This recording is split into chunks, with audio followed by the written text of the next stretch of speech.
Almost since the beginning of podcasting, podcasters have been asking their listeners to subscribe.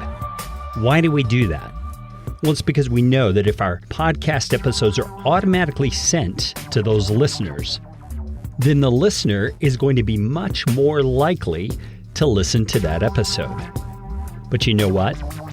Apple has changed the game, because Apple's most recent version of Apple Podcasts, which is the 2021 iOS 14.5 update, doesn't have a subscribe button, a follow button, nothing. You heard me right. No longer will users of the new Apple software see a subscribe option. They're going to see a button that says latest episode. And when they click on that latest episode button, they're going to hear the first 60 seconds of the most recent episode.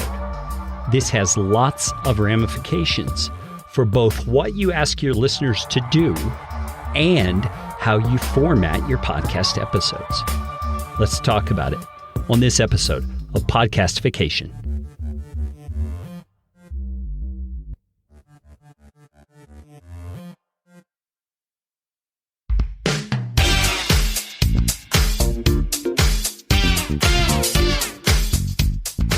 My name is Kerry Green, and I am the Client Happiness Guy at PodcastFastTrack.com, and this is Podcastification. Podcastification is all about you, teaching you how to podcast, how to put into practice the best practices that I and my team have learned in working with hundreds of clients. You are going to podcast better from listening to this show. If you like what you hear on Podcastification, please just hit the pause button, swipe to the sharing function on your app, and share this episode with somebody you know will benefit. And if you'd like to get in on more Podcastification goodness, you can do it by subscribing to our Podcast Optimizer email series, and I promise you, you won't get lots of junk. You'll just get one actionable email a week. Go to podcastfasttrack.com/optimizer. That is enough of that kind of stuff. Let's get you podcastificated right away.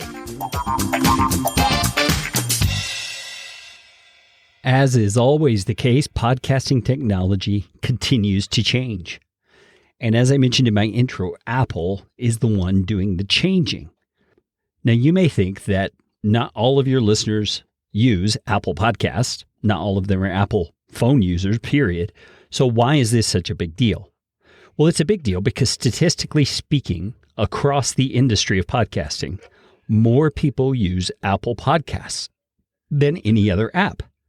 So statistically speaking, that means your show is likely affected by this change in some pretty significant ways, which we're going to get into in this episode.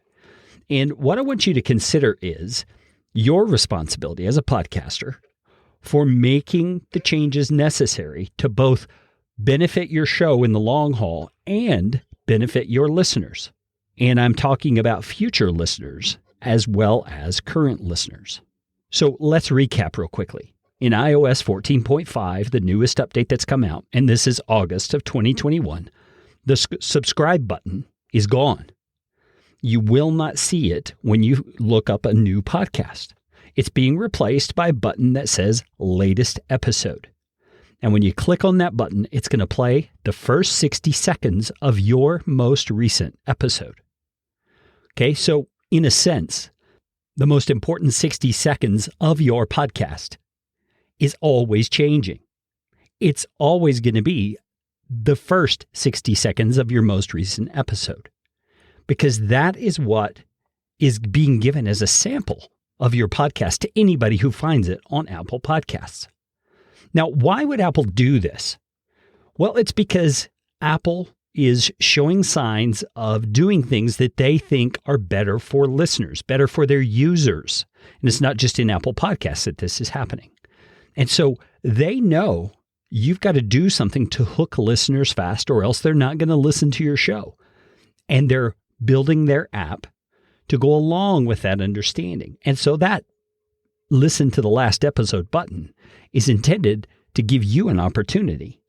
It's an opportunity to highlight the goodness of your show immediately to people who are curious, people who have stumbled upon it.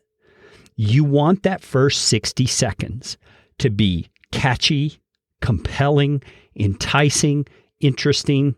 You fill in the blank for what you think fits the needs and the interests of your target audience. Now, you notice the beginning of this episode, I changed it up a little bit. I added some pretty cool music. I kind of did some monologue over the top of that to introduce the topic, and I feel it was more compelling than my typical, on this episode of Podcastification, we're going to do blah, blah, blah. Now, don't misunderstand. My typical kind of intro would be okay for Apple's new changes because I'm introducing the topic right away. And it gives listeners a chance to understand what the episode is about so they can make the decision whether they're going to listen or not. But the way I've changed it, I think is a little more entertaining and a little more enticing. It gives them a sense that this show has some production value, some production quality to it that might make it an interesting show to listen to. You see, I'm just tempting them in a little bit.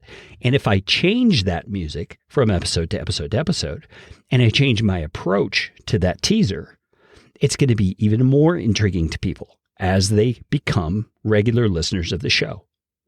Now, let's walk through some of the impact of this situation to find out how you might want to consider making adjustments to the way you do your podcast. Listeners are still going to be able to get the automatic downloads they want, like they used to get when they subscribe to your show, but that functionality is kind of hidden.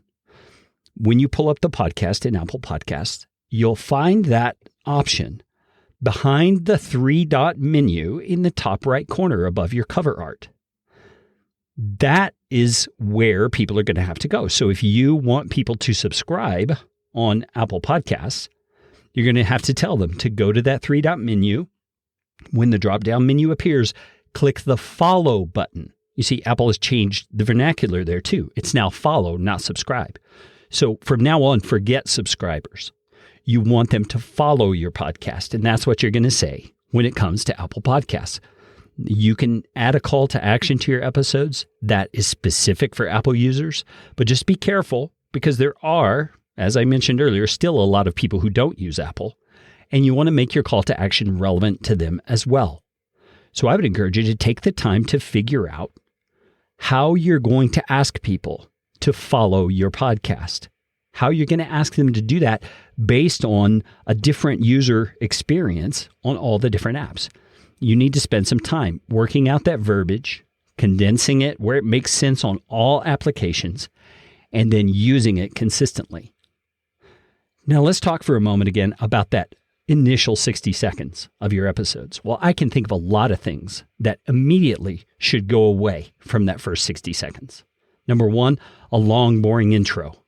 I think that's got to be gone because if it's the same on every episode, and it's the same announcer, radio voice guy, you are missing a load of opportunity there from episode to episode to get people hooked and interested in your show. So I think you should consider redoing your intro, redoing the way you start your podcast episodes. I kept my main intro, but I put it after the teaser segment that I've created. You see, there's all kinds of ways you can do this. There's no rules in podcasting. So do what you think is best for your audience. Now, another thing I can think should go away right away, it's advertisements and commercials and stuff like that that's at the very beginning of your episodes. Man, you don't want that anywhere in your first 60 seconds because that kind of stuff is going to turn off listeners right away. They don't even get a chance to hear what your show is about if you have advertising spots right at the beginning of your episode. So ad spots, they should not exist in that first 60 seconds if you want to make the best use of this change in Apple Podcasts. Another option you might want to consider is to include a teaser from your guest if you do interview episodes. That is right there at the outset of the episode, has music underneath it, and is a compelling or intriguing or enticing statement that they made that both introduces the topic and gives your listeners a reason to be curious. Some of our clients have been doing this for quite a while, and I think because they've been following some best practices already. They're trying to hook the listener from the very outset of the episode by introducing the topic in an engaging way. And now that this change in Apple Podcasts has happened, that's going to be even more essential. So if you're not doing something like that, consider changing up your episode format to make the most of that first 60 seconds. Hello? Can you think of other changes that might need to be made because of this change in Apple Podcasts?